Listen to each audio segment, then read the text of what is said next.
Bismillahirrahmanirrahim. Bismillahirrahmanirrahim. Bismillahirrahmanirrahim.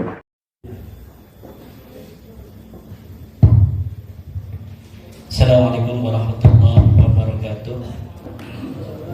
Alhamdulillah, sholatan wassalaman ala rasulillah Sayyidina Muhammad ibn Abdillah Maba'du, yang saya muliakan pengasuh pondok pesantren Darul Ulum Kiai Haji Ahmad Junaidi Al-Bantani, yang juga merupakan Ketua Komisi Fatwa Majelis Ulama Indonesia Pusat, Panitia Halaqah Fikih Peradaban Pondok Pesantren Darul Ulum Kiai Haji Abdul, Ketua Yayasan Kiai Haji Fahru Roji, juga Sivitas Akademika Pondok Pesantren Darul Ulum Kiai Hudari, dan seluruh keluarga. Pemateri kita dari pengurus besar Nahdlatul Ulama telah hadir. Ini yang ganteng pakai jas, Kiai Haji Al-Hafidh Kurniawan. Beliau adalah pengurus besar Nahdlatul Ulama Lembaga Bahsul Masail, juga asli dari Jakarta. Ini Kiai Haji Darul Azka Wong Jawa Ngayogyakarta Hadiningrat. Beliau sengaja hadir dari Jogja untuk menjalankan tugas dari pengurus besar Nahdlatul Ulama dalam rangka Halaqah Fikih Peradaban. Tema kita hari ini dalam Halaqah Fikih Peradaban di Pondok Pesantren Darul Ulum adalah mengangkat tema Ijtihad Ulama Nahdlatul Ulama dalam bidang sosial dan politik. Ada 5 kata kunci yang ada di dalam tema ini. Yang pertama adalah ijtihad, yang kedua adalah ulama, yang ketiga adalah NU, yang keempat adalah sosial, dan yang kelima politik. Saya sebagai pemateri yang pertama hanya akan mengambil kata kunci yang pertama untuk nanti diteruskan oleh dari PBNU tentang kata kunci yang lainnya. Kata kunci yang akan saya eksplorasi dalam kesempatan ini adalah tentang ijtihad. Saya akan batasi di dalam ijtihad karena saya kira ada kesenjangan antara perkembangan peradaban dengan ajaran Islam. Sepertinya perkembangan peradaban yang begitu cepat tidak mendapatkan respon yang sama dari ulama-ulama Islam, apalagi di Indonesia. Nampaknya ulama Indonesia hanya menunggu ulama-ulama Timur Tengah ketika adanya masalah baru, masalah-masalah kekinian yang muncul. Jadi sepertinya ulama Indonesia menempatkan dirinya hanya sebagai pengutip daripada pendapat ulama-ulama Timur Tengah. Padahal piranti-piranti dari istinbat dan ijtihad itu diajarkan di pondok pesantren. Dari situ sebenarnya laik bagi ulama-ulama Indonesia, terutama ulama-ulama NU, untuk berijtihad. Bahkan menurut saya ini lebih layak ulama-ulama Indonesia di dalam berijtihad. Karena apa? Karena pengajaran di pondok pesantren saat ini lebih detail di dalam masalah nahwu, shoroh, badi, bayan, ma'ani, mantiq, usul fiqih, qawaid fiqhiyah daripada di Timur Tengah hari ini. Mungkin orang yang bisa baca kitab Gundul tanpa berharokat di dunia hari ini terbanyak di Indonesia. Orang yang tamat kitab Sahih Bukhari dari bab wahyu sampai terakhir 4 jilid di dunia ini yang paling terbanyak adalah ulama dan santri Indonesia. Begitu pula yang sudah tamat Sahih Muslim, Abu Dawud, Turmudi, Nasai, Ibnu Majah, itu kebanyakan adalah santri dan ulama-ulama Indonesia. Yang hafal Alfiyah, saya mungkin agak berlebihan kalau mengatakan yang terbanyak hari ini adalah di Indonesia daripada di dunia Islam lainnya. Pengkajian secara harfan-harfan di pondok pesantren di Indonesia dalam bidang fikih dan usul fikih hari ini masih tertradisikan dengan baik. Ulama-ulama Indonesia hari ini sudah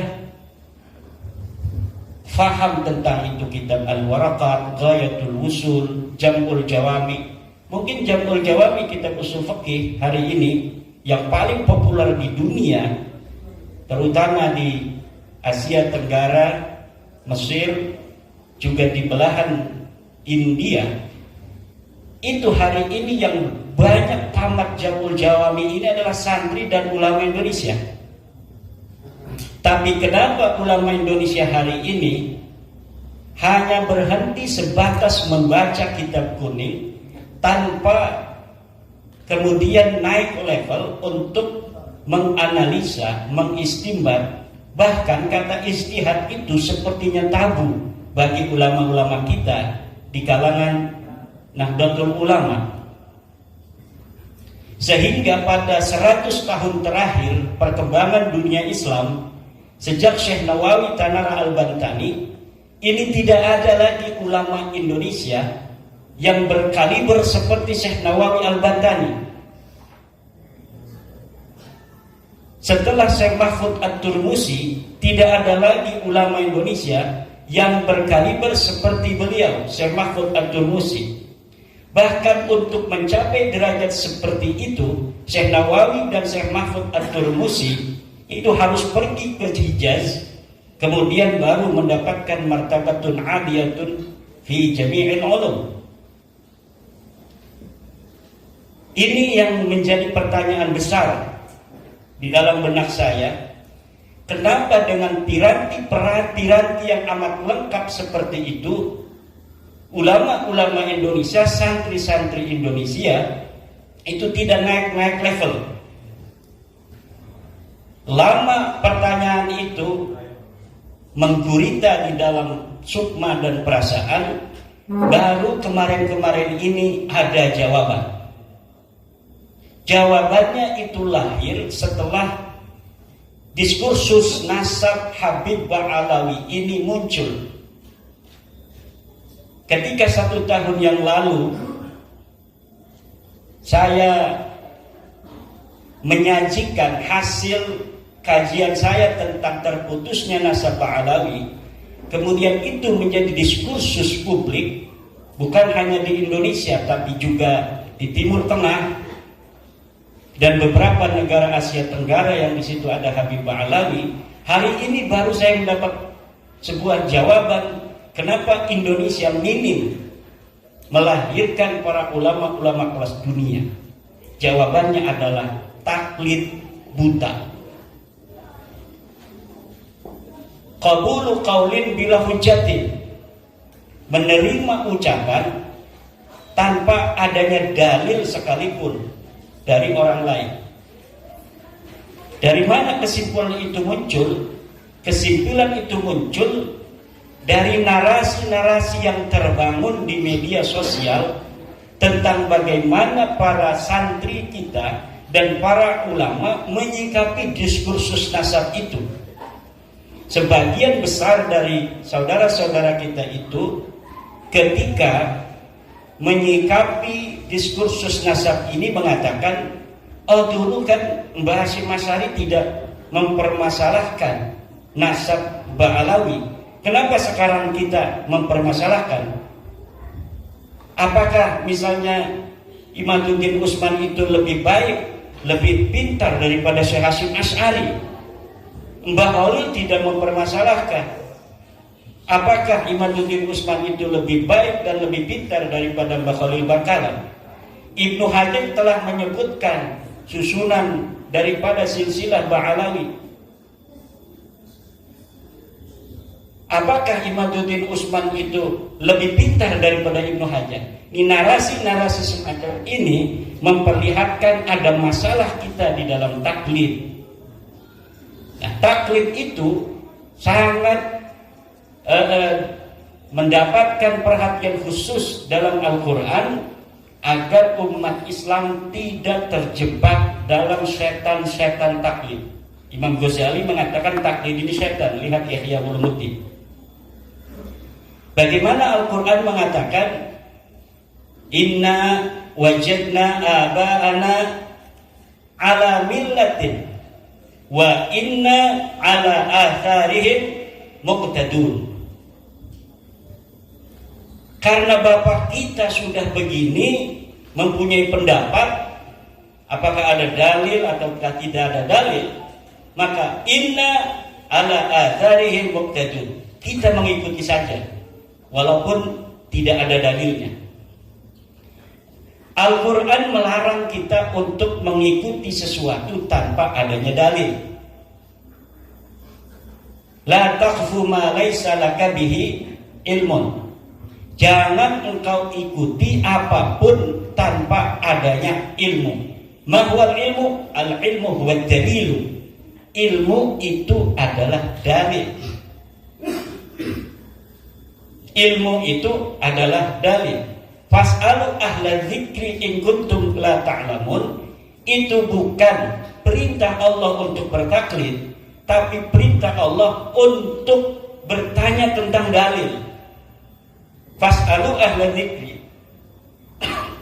Maka tanyalah para ulama, in kuntum la ta'lamun, kalau engkau tidak tahu. Tanya apa?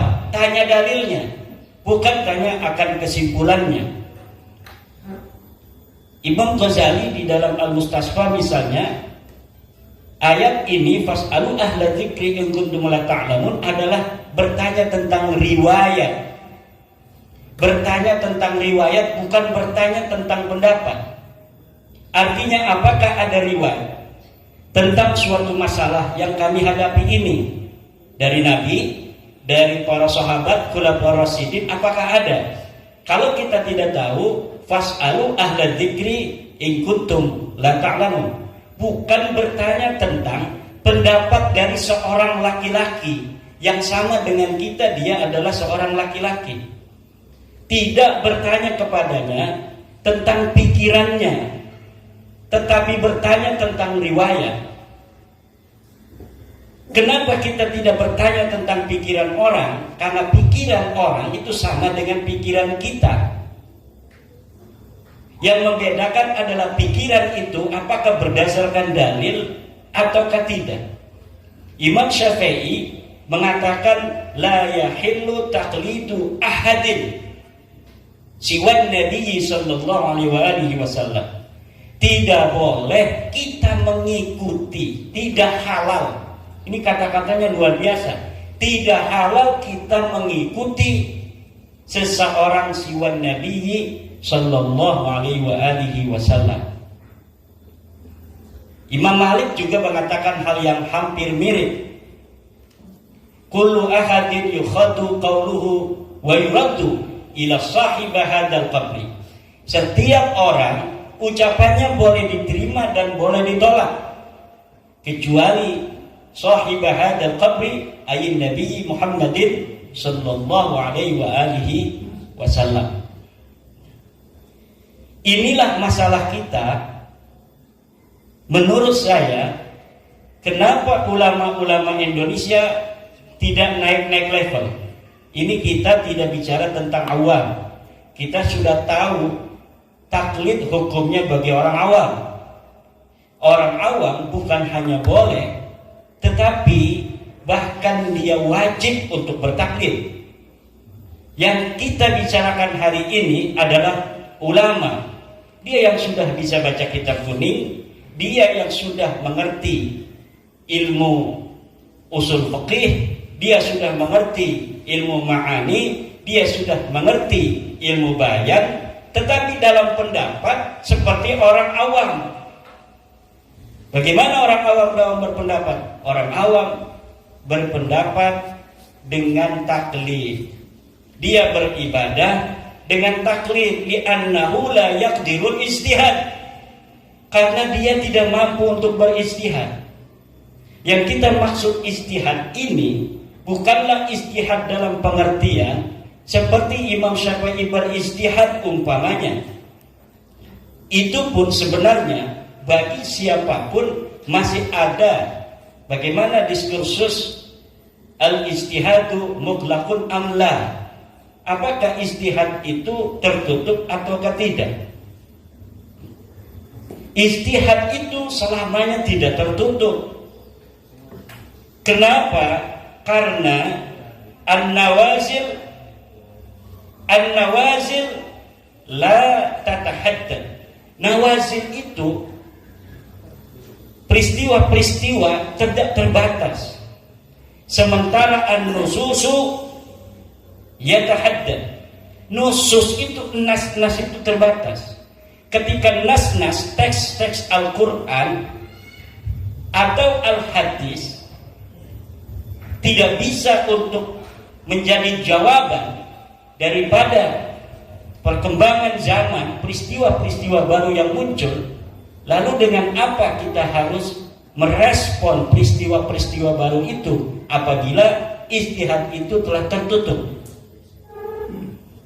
Fikih yang hari ini kita pelajari, Fathul Qarib, itu hal yang ada di Fathul Qarib adalah pemikiran ulama tentang sebuah nas yang ada di dalam Al-Quran dan Hadis atau ijma atau qiyas berdasarkan kontekstualitasnya yang ada pada masanya. Tentunya dalam setiap masa akan ada hal-hal baru yang apabila kita cari penyelesaiannya dari Fathul Qarib tidak akan kita jumpai. Begitu pula dalam Fathul Mu'in, walaupun baru 100 tahun lebih. Begitu pula dalam I'anatul Talibin. Begitu pula di dalam kitab-kitab lainnya, apalagi misalnya kita langsung kepada Imam Ar-Rafi'i yang sudah 500 tahun, pada Ibnu Hajar yang bisa 200 tahunan, apalagi kita langsung kepada Imam Syafi'i yang sudah 1000 tahun. Tentunya dalam setiap masa az-zamanu yahtaju ila rijal. Untuk apa? Rijal ini yang akan menjadikan Al-Quran itu bicara. Bi anal Qur'ana la yantiqu wa innama yatakallamu bihi rijal.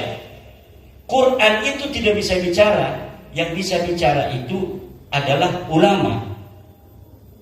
Bagaimana kalau pintu istihad itu tertutup, sementara ulama tidak boleh ngomong karena pintu istihadnya tertutup, harus dia melihat di kitab. Di kitabnya tidak ada. Lalu akan banyak permasalahan-permasalahan yang tidak ada jawabannya dari agama. Ibnu Shalah lagi umpamanya, ini menjadi salah satu penyebab daripada bagaimana mandeknya ilmu pengetahuan hari ini, berpendapat bahwa tashihul ahadits itu sudah berhenti pada masa Ibnu Shalah. Lihat di dalam muqaddimah. Kalau tashihul ahadits sudah berhenti, sementara banyak hadis-hadis yang tidak terkodifikasi di dalam kitab-kitab hadis yang ada, manuskripnya baru ditemukan. Kemudian apakah hadis-hadis yang manuskripnya baru kita temukan itu kita biarkan tanpa ditashih? Kita biarkan dia gundul tanpa ada keterangan apakah ini hadis sahih, apakah hadis hasan, ataukah dia hadis dhaif? Atau bagaimana kalau kita verifikasi relevansi daripada pentashihan ulama-ulama tentang hadis, bahwa ini hadis sahih? Apakah itu haram? Tidak. Banyak ketika seorang ulama telah mensahihkan hadis, kemudian ini diverifikasi relevansi oleh ulama lain, ternyata mempunyai kesimpulan yang berbeda. Yang paling fenomenal adalah bagaimana Az-Zahabi itu memverifikasi tashih daripada Imam Al-Hakim dalam Al-Mustadrak. Sesuatu yang disahihkan oleh Imam Al-Hakim kemudian dianggap derajatnya hanya hadis hasan. Kenapa? Li'anna al-haqima 'inda al-zahabi mutasahilun fi tasihil asanid, di dalam mensahihkan sanad-sanad.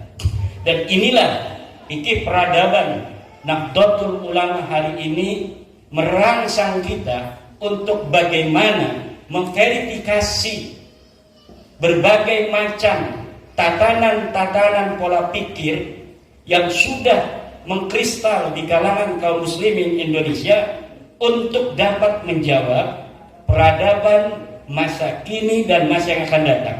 Diharapkan 100 tahun lagi antara hari ini sampai nanti pada abad kedua Nahdlatul Ulama di akhir, dari kalangan santri Nahdlatul Ulama muncul ulama sekaliber Wahbah Az-Zuhaili, muncul sekaliber ulama Yusuf Al-Qaradawi atau yang lain-lainnya, Said Ramadan Al-Buti dan sebagainya.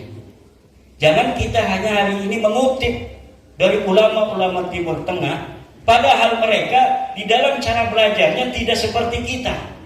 Kita cara belajar dari mulai i'lam annal awamila fi nahwi mi'at wa amil. Setelah kita baca rapi, kita tarkib i'lam kalimah filamat kudu jajim lam jen syutul fa'ilah diberang tersupir fa'ilah menurut jenis jawab nahwi wa huwa ma la yaqul jawabani soal sampai wallahu a'lam bisawab. Kemudian kita naik lagi kepada kitab Jurmiyah Peragat ditarkib, kemudian kita naik ke Mutamimah, naik ke Asmawi. Itu hanya dalam bab nahwu. Naik lagi ke Muhatul I'rab, naik lagi ke Alfiyah. Alfiyah itu adalah nahwu bukan hanya untuk membaca. Bagaimana bab ikhbar itu memberikan kita pelajaran untuk menyusun kalimat. Jadi yang dirangsang oleh Alfiyah bukan hanya cara membaca kitab, tapi bagaimana ulama itu pikiran-pikirannya kemudian terkodifikasi di dalam sebuah kitab. Berapa kitab yang terproduksi dari zaman Syekh Nawawi sampai hari ini bisa dihitung dengan jari. Yang ada komentator-komentator dengan bahasa Indonesia yang keluar ribuan buku dari Universitas Islam. Universitas Islam YIN UIN itu melahirkan per tahun ratusan buku, tapi kering, tidak bisa untuk melahirkan seorang mahasiswa pun yang bisa untuk mensyarahi matan takrib umpamanya. Pensyarahan itu penting. Kenapa? Walaupun kita tidak bisa melepaskan diri begitu saja dengan fikih-fikih masa lalu yang berkaromah dalam tanda kutip, tetapi kalau ada pensyarahan baru dari ulama hari ini, maka kejadian dan peristiwa yang lahir hari ini itu bisa terreportase masuk ke dalam kitab itu, yang nanti anak cucu kita tidak akan terlalu jauh untuk melihat di masa Syekh Nawawi tentang apa yang terjadi di sekitar ulama, tetapi ada wasilah dan wasaid di mana di tahun kita hari ini ada peristiwa-peristiwa yang terekam.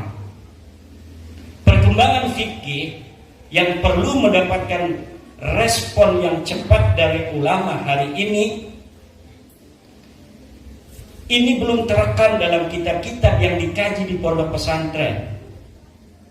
Hanya dalam bidang fatwa, misalnya dari Mesir ada fatwa-fatwa yang tidak punya internet tidak bisa melihat fatwa itu.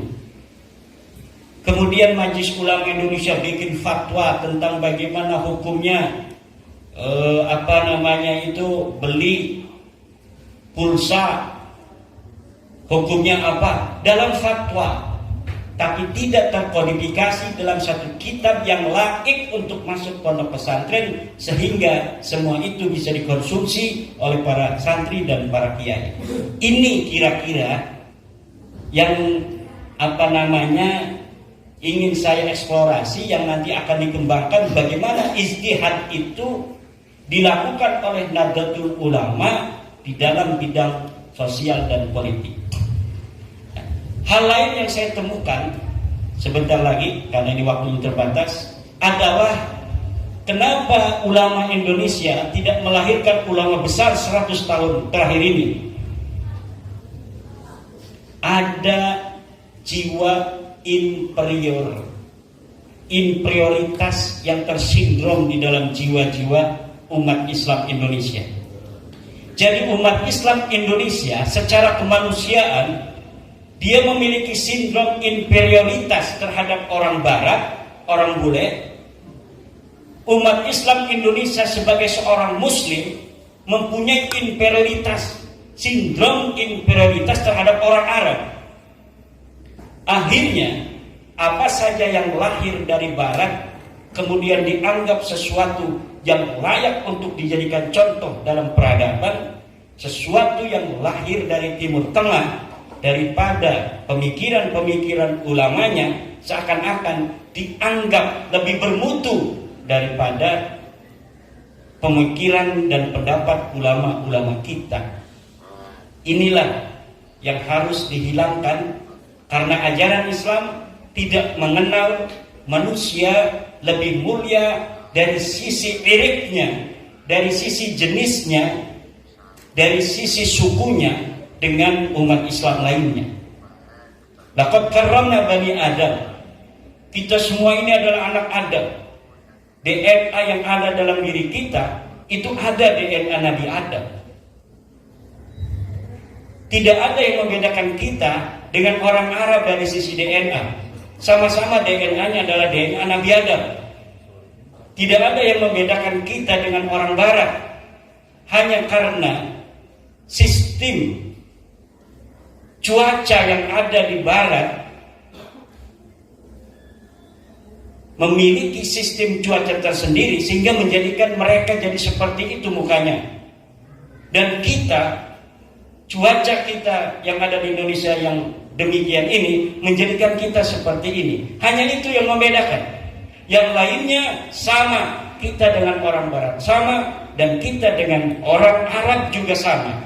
La fadla li Arabiyyin ala ajamiyyin illa bi taqwallah.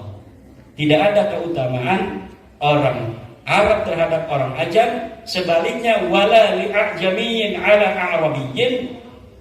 Bagi orang Ajam tidak lebih baik dari orang Arab illa bi taqwallah, kecuali dengan ketakwaannya kepada Allah.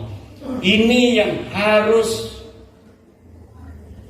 dikembangkan dan dibelutut terhadap santri-santri kita. Kalau tidak ada Bluetooth, kita pakai circuit, atau kita bisa untuk menggunakan wifi orang lain kalau lagi tidak ada paketnya. Semangat ini, semangat pembaruan, kita menantang masa depan untuk Indonesia yang lebih baik dari sisi ilmu pengetahuan, dan karena hari ini dari sisi adat kemanusiaan kita terbukti lebih baik dari orang Arab. Bagaimana umat Islam Indonesia yang terbanyak hari ini itu hidup rukun mulai dari merdeka sampai hari ini, sementara orang-orang Saudi masih perang dengan Yaman. Orang Myanmar masih bermasalah tentang suku dengan orang-orang dari Rohingya. Orang-orang di Palestina masih bermasalah dengan orang-orang di Israel.